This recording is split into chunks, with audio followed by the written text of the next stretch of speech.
Let's talk a little bit about physics. So today, I jumped to conclusions. I see this video of,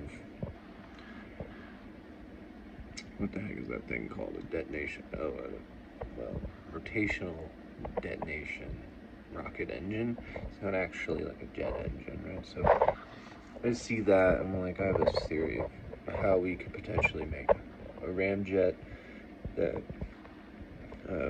produces thrust at 0 speed. Anyway, I thought that was my design.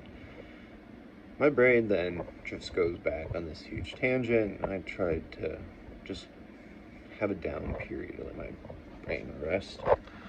And now we're at this point where, if I can even remember everything, where now I think potentially there's a new theory that we could devise to explain the creation of universes. Why is that? What is that? Why the hell do I go from rockets to this? My brain is just a mess. And so anyway, let's look at time memory, right? So when I moved into this apartment,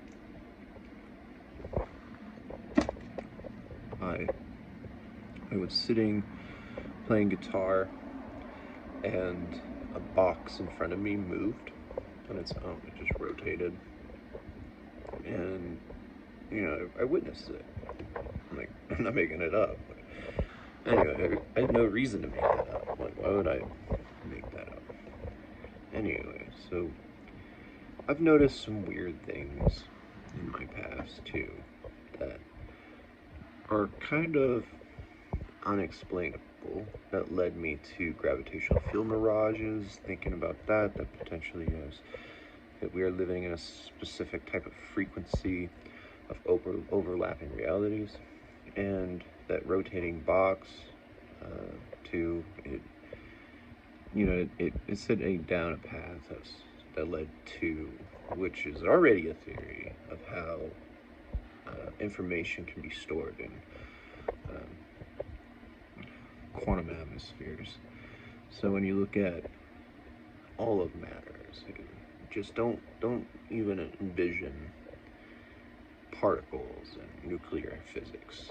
Look at it like a quantum atmosphere, that electrons are forming this huge atmosphere, and then you have subatomic particles that are forming this huge atmosphere, and that's reality. That's not anything at our scale that we could. Anyway, so how that information is stored, and what that does is it leads you down a path of looking at colored glass condensate.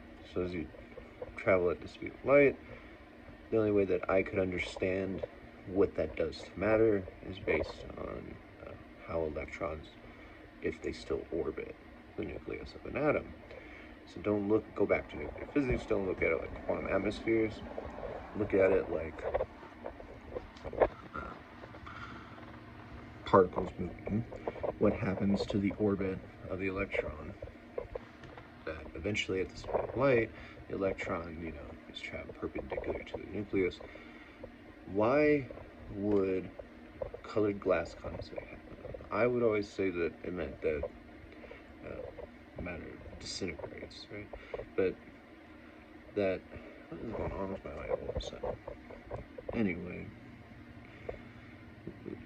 and if you study that relativistically and break that back, colored glass condensate is kind of time memory of what can form in the fourth dimension to store information over time. That how could a box rotate, or why could we perceive ghosts and stuff? That what we're actually seeing is colored glass condensate in a relativistic form. That is, whatever information that you're inputting, which is me plucking a guitar string, resonating in the atmosphere, that still transfers down to the quantum scale, and how that force could translate to a box rotating.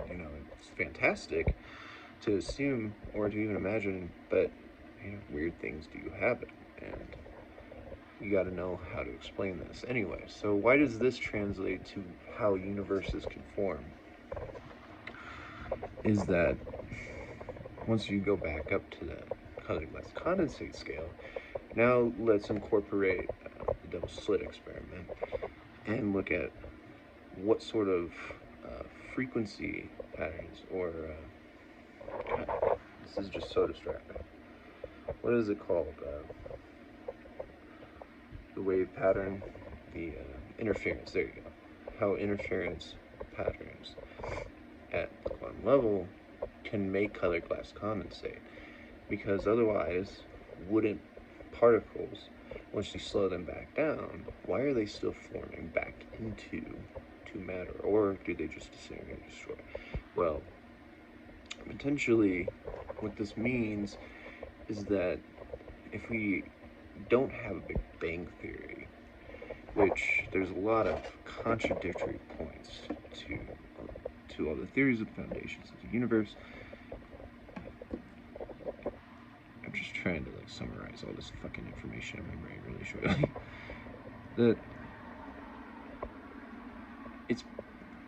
I've mentioned in other videos too that I believe the universe is a giant dark matter sponge.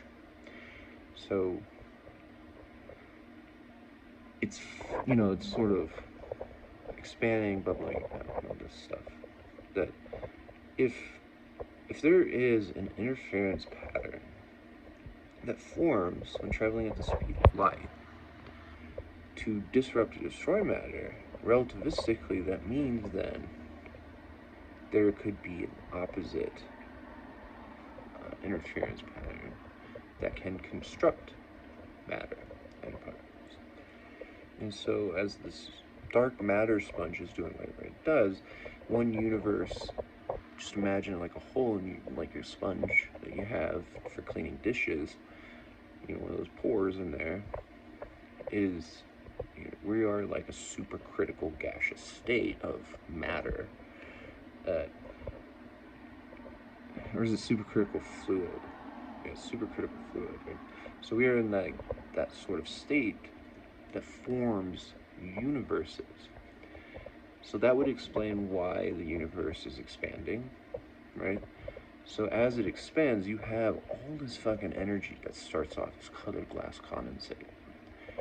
And then as the sponge pore is expanding, you're simultaneously having then Hawking radiation from the sponge that too starts to form black holes and all the other fancy fun physics, but that now we're having an interference pattern that can actually function to say that potentially the entire universe started off as colored glass condensate, and as it expands, that's simultaneously cooling down or slowing down and forming subatomic particles that then construct up into if you don't use these words, you forget them, the Standard Model. And so instead of a Big Bang, of looking at ourselves as the one universe, the way we used to on Earth, right, in the history, we used to say that we are the center of our galaxy, center of our universe, that everything rotates around us, and then we learn now that we're a planet. Potentially, yeah, I mean, it explains multiverse theory too, and parallel universes, that then one particle lost here as the dark matter sponge is correcting itself, that you're having another particle over there behaving the exact opposite manner, and how potentially all that stuff can form those separate theories. But I'm losing my train of thought now. I'm trying to just get drunk and calm my brain down, because I'm exhausted. Like, I'm mentally fucking exhausted thinking about this stuff and trying to figure out how to not be some weird random guy locked in an apartment holding the universe in his brain.